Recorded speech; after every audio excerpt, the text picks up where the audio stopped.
السلام عليكم ورحمة الله تعالى وبركاته. في شهوات سهلة وسريعة. اليوم إن شاء الله بحول الله غادي نقدم لكم واحد صابلي بريستيج اللي كيجي زوين بزاف، كيجي بنين وبمكونات بسيطة وسهلة. شنو كنحتاجو له؟ كيف ما كتشوفوا عندي هنا 600 غرام ديال الطحين، 250 غرام ديال الزبدة، فاني، رشة الملحة، بيضة، نص كاس ديال الزيت وكاس ديال سنيده. نبداو على بركه الله. شنو كنحتاجو؟ ضروري بطبيعه الحال احنا دائما كنعجنو في القصاره. هكا كندير الزبده هي اول حاجه،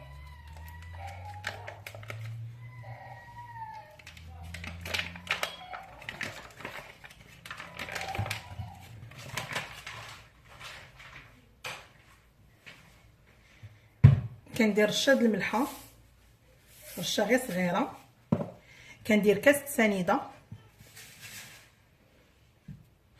وكنعجن هادشي مزيان.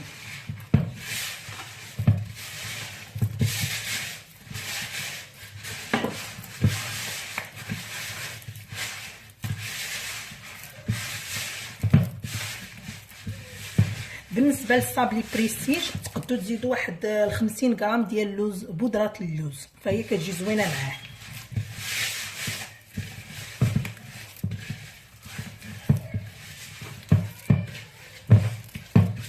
كيف كتشوفوا معايا حتى كنوجعوها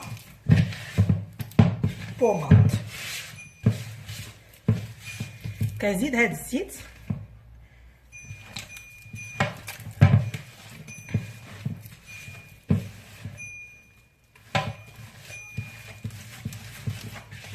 كل واحد كيف كيبغي يخدم الزيت.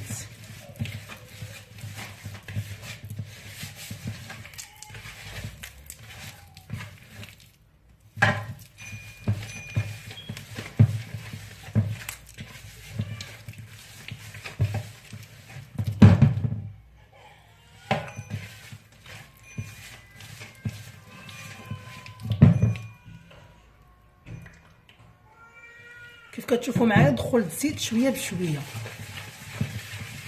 باش كتساعدني وصافي، يعني ماشي لشي حاجه.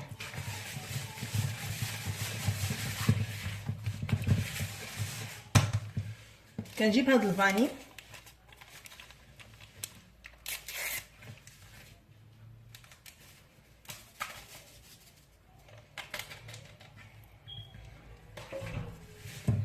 وكنخدمها حتى كنحس ان الحبيبات ديال الزبده ما بقاوليش. فين البيضه؟ ها البيضه كنزيدها كذلك، بسم الله، وكنخدمها مع هاد الزبده مزيان حتى ما كتبقاش تبان لي ديك البيض.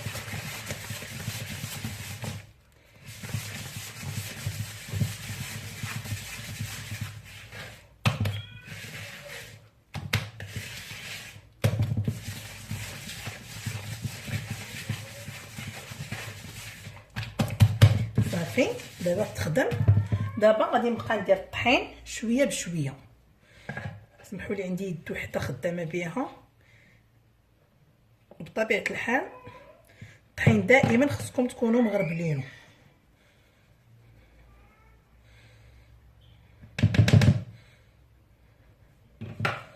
وكنخدموه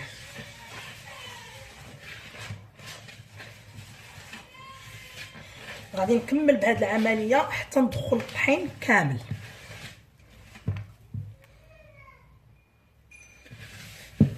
كيف كتشوفوا معايا فانا جمعت، ولكن حاجه وحده ما خاصنيش نعركو حيت الصابلي ما كيتعركش.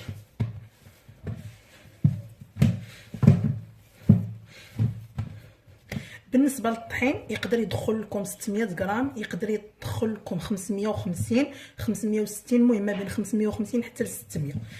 ولا كان عندكم دقيق واحد اخر يقدر يدخل لكم اكثر.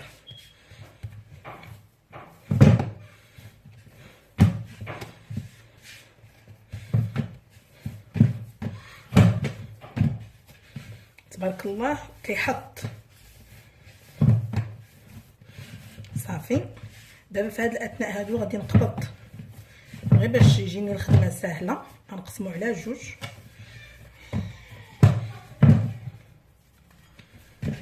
وغادي نديروه في ميكا وندخلو للثلاجه يبرد على ما نوجدلو الحشوه ديالو. بالنسبه للحشوه اللي غادي نحشي بها الشكلاط، فانا عندي هنا 200 غرام ديال الشكلاط، عندي مربى ديال المشماش، عندي هنا 150 غرام ديال كيف ما كتشوفوا فواكه جافه مشكله، فيها الحمص، فيها البيستاج، فيها الحمص، وفيها لاكاجو، فيها النوا، وفيها القرقاع، فيها بزاف. المهم هذه مشكله. وهذه عندي هنايا داك الكورن فليكس 61 غرام. هادشي كله غادي نطحنو وغادي نخلطو مع واحد 2 معالق ديال المربى.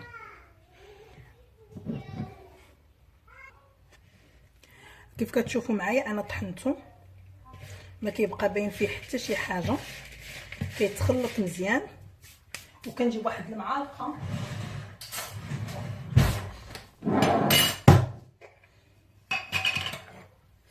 وكندير ها هنا كيف قلت لكم 2 معالق ديال الكونفيتير. نقدروا نزيدو نقدو بركه على حساب القياس اللي غادي يجي، واش يتكور لنا ولا ما يتكورش. صافي غادي يتكور.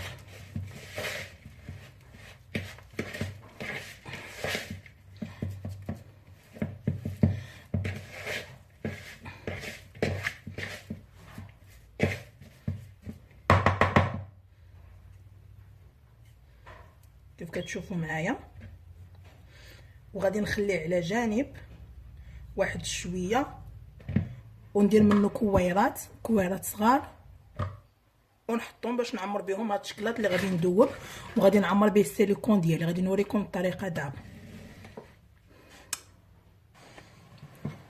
كيف كتشوفوا معايا فانا كونت منهم كويرات غير صغار. بالنسبه للمول، هذا هو المول اللي غادي نستعمل. كيجي هكا، كيجي زوين في المنظر، والشكلاط هو كيدوب فوق حمام مريم. بالنسبه للشكلاط ديالنا هو وجد. كيف كتشوفوا معايا فانا دوبته. عندي هنا شيته. كاينه واحد الطريقه اللي هي طريقه سهله بزاف. اش كنديروا لها، كنشدوا هاد الشكلاط هذا وكنقبطوا ونخويوه هنا ونحطوا هذيك الكويرات. هذه طريقه سهله وما كتاخذناش وقت. بالنسبه للطريقه الثانيه اللي هي غادي نوريها لكم دابا، اول حاجه خاص هاد الليمون هادو ما تكون فيهم حتى قطره د الماء. انا كنت فايته غسلتهم وبقى لي هنا واحد شويه د الماء، كنحاول انني نشفو بالكاغيط. كنتاكد انه ما فيه حتى قطره د الماء. كنجيب هنا هاد الفرشات هادي وكندير فيها الشكلاط، كنديرها كندهن بها جميع الجوانب ديال ديال داك القالب. عاوتاني نفس الطريقه.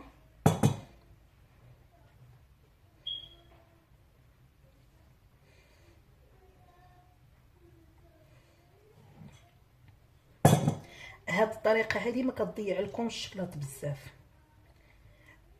كاينه طريقه اخرى انك كتعمرهم كاملين بالشكلاط وكتخويو هادو كتستقطروهم. كيستعملوها في الباتيسري كتير، ولكن حنا في الدار ما صالحاناش، هي كتوسخ بزاف. كيف كتشوفوا معايا انا كندهنهم مزيان.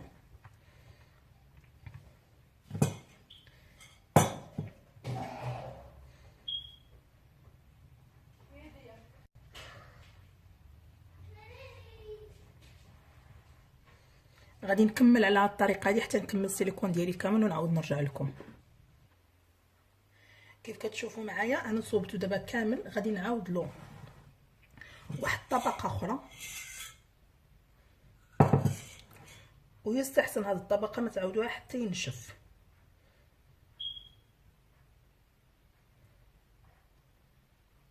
وتاكدوا ان جميع الثقاب ديالو تشدوا.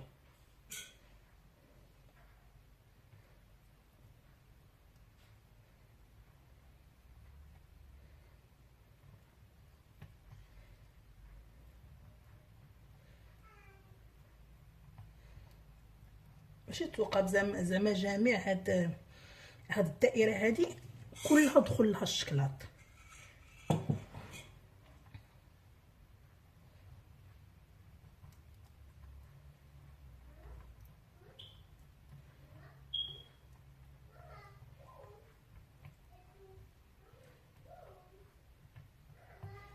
صافي هكا شنو غادي ندير؟ غادي نقبض هاد الكويره هادي ونحطها هنا،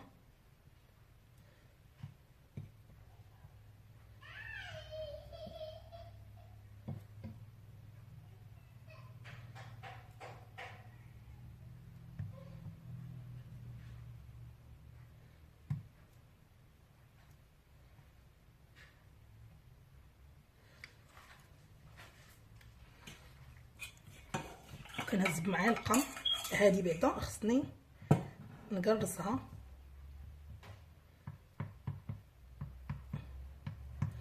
باش كتاخد ليا داك لا فورم ديال داك السيليكون اللي فيها. غادي نهز معلقه وغادي نغطيها بالشكلاط.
كنتاكد انه كلها تغطات بالشكلاط.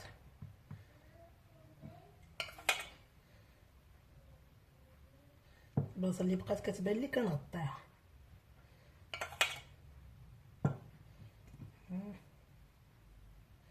صافي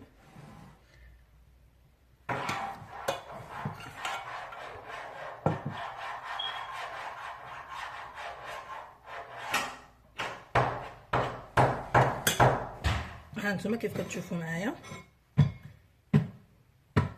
وغادي ندخلها للثلاجه ولا بكلمه اخرى المجمد تجمد لي مزيان وعاد نخرجها.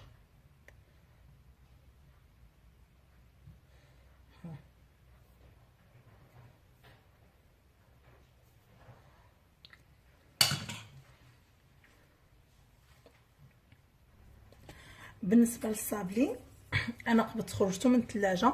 عندي هنا عده قطاعات، كل واحد غادي يشوف القياس ديال القطاعه اللي بغا. انا غادي نستعمل غير هاد القطاعه هادي. هنا بسم الله بسم الله.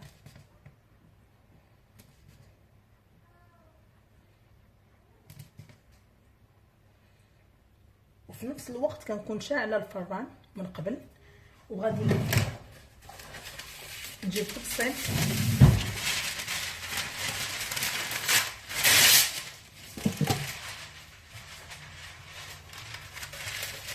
وكنجيب السفان وكندير فيه هاد الورق ديال الفران. هو اصلا بالورق ولا بلا ورق راه ما كيلصقش، ولكن هاد الورق كيحافظ لنا على الحلويات ديالنا. وكنحط فيه هادشي اللي صوص، نحاول انهم ما يتهرسوش حيت كتكون عجينه هشه بزاف. ها شتي دغيا كتهرس. نقدر نستعمل ولا نستعين بموس باش نهزها، حيت كتستعينوا بشي حاجه ما كتهرسش دغيا. كنكمل هكا بهاد الطريقه هذه. دائما نحاولوا نحتفظوا بديك الشكل الدائري، ونحاولوا ما نضيعوش العجين بزاف. هكا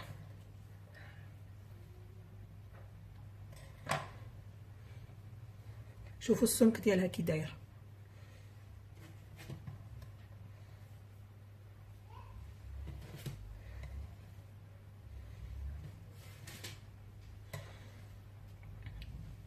كيف قلت انا راني مسابقه كيسخن الفران، دايره على 150 درجه.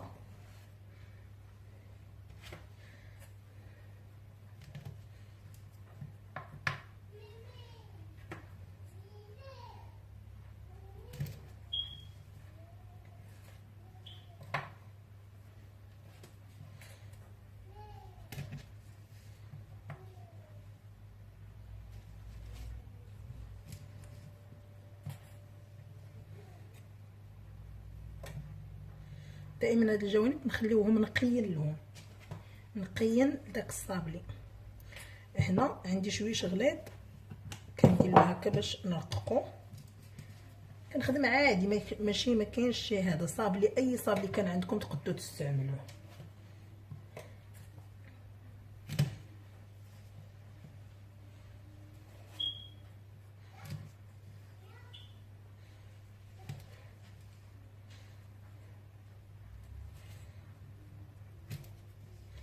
واي قطاعات غير يكون القياس ديالهم على حساب هذاك المول اللي عندكم، داك السيليكون اللي عندكم.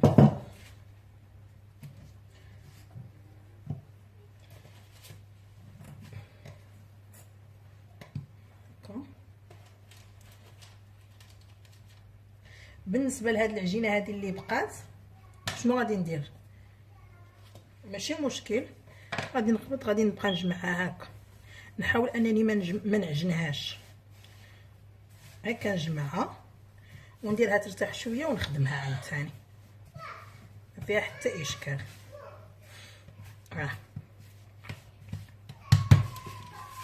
هانتوما غادي نقبط وغادي ندخلوا للفران المده اللي بدا يتحمر لي ونخرجوا. كيف كتشوفوا معايا من بعد ما كنخرجهم من الفريغو، هذا هو الشكل ديالهم كيجي. كنحاول نحيدهم، كيتحيدوا بشويه، يعني ما تخافوش منهم ولا تقولوا لا ما غاديش يتحيدوا ولا شي حاجه. ها كيف ما كتشوفوا كيتحيدوا دغيا دغيا.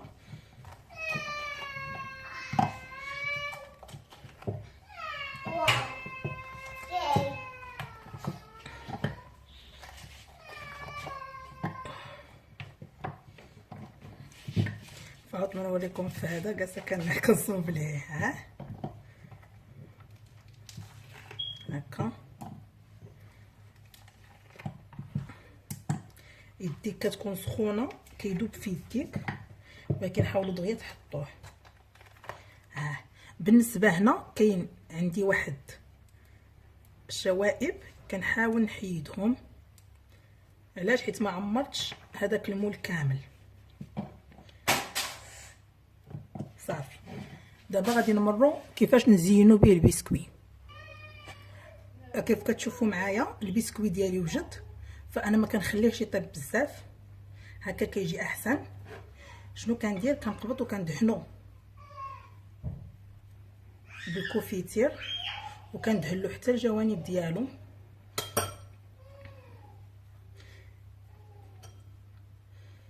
ها كندهلو حتى الجوانب ديالو. كنجيب هذاك الشكلاط كنحطوه هنا في الوسط، وكنجيب هنا دوك المكسرات نيت قبضتو طحنتهم غير همشتهم ما طحنتهمش، وكندير لهم هكا كندورو على هاد الدائره كامله.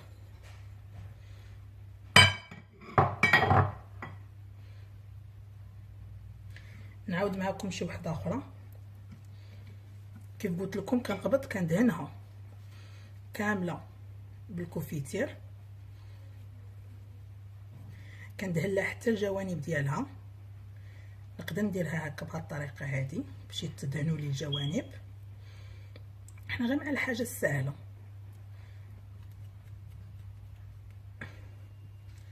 كنجيب هذا الشكلاط كنحطوه هنا كنثبتو عليه، وكنجيب دوك المكسرات اللي درت في العماره انا طحناهم، ولكن ما طحنتش معاهم الكورنفليكس هكا. نعاود معكم الاخيره ونكمل هذا، حيت انا حسيت ان صراحه طولت عليكم الفيديو، سمحوا لي بزاف، ولكن كل للاستفاده. هكا كنهز وحده اخرى كنحطها هنا، كنجيب هذا الشيء. دائما هادوك الصغيورين هما اللي كيدخلوا لنا كيف كتشوفوا معايا. ما بقى لي غير نكمل هادشي ان شاء الله ونوريكم الشكل النهائي كيف كيجي. كيف كتشوفوا معايا صاب لي بريستيج ديالي وجد، كيجي على هذا الشكل هذا، كيجي زوين بزاف، كيجي بنين بزاف، والحشوه اللي فيه كتجي لذيذه بزاف. كنتمنى من الله انكم تجربوه وتطبقوه وتردوا عليا الخبر. البنات اللي شافوه معايا في اللايف عجبهم بزاف، كنت درتو في اللايف مع البنات في واحد الجروب.